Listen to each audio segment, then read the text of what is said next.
बिस्मिल्लाहिर्रहमानिर्रहीम। आज हम आपको बताएंगे कि फ्रीज़ करने का सही तरीका क्या है।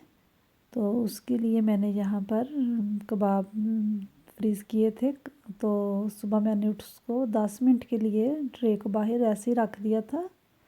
ये देखिए जो बर्फ़ वगैरह थी वो सारी पिघल गई है। और अब इस तरह का बैग लेंगे, जिप लॉक बैग ले लें, डब्बा ले लें, प्लास्टिक का कोई भी चीज़ ले लें जिसके अंदर आप फ्रीज़ करना चाहते हैं। तो ये देखिए ऊपर से हम इसका फ्रेश पेपर उठाएंगे तो ये नीचे से खुद ही इतनी आसानी से ये जो हमारे कबाब हैं वो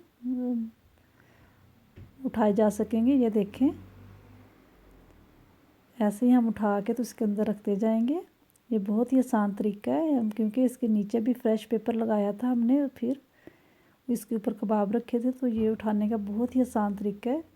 आप इस तरह लहसुन और अदरक को भी इस तरह छोटे छोटे पीस करके उसकी टुकड़ियाँ वगैरह तो इस तरह करके तो फ्रीज़ कर सकते हैं। ये देखिए ऊपर वाला हमने फ्रेश पेपर उठाया तो नीचे भी फ्रेश पेपर लगाया था सबसे नीचे वाली साइड पे भी। ये देखें ट्रे के अंदर तो ये कितनी आसानी से उठाए जा रहे हैं। तो अब हम इसके अंदर डाल लेंगे और इसको इसकी जो जिप लॉक के अंदर इसको इस तरह बंद करके तो रख देंगे। इसकी पहले हवा एक दफ़ा निकाल लेंगे और फिर इसको प्रेस करके तो रख देंगे ताकि जब हमें ज़रूरत हो हम जितने चाहिए उतने हम ले सकते हैं।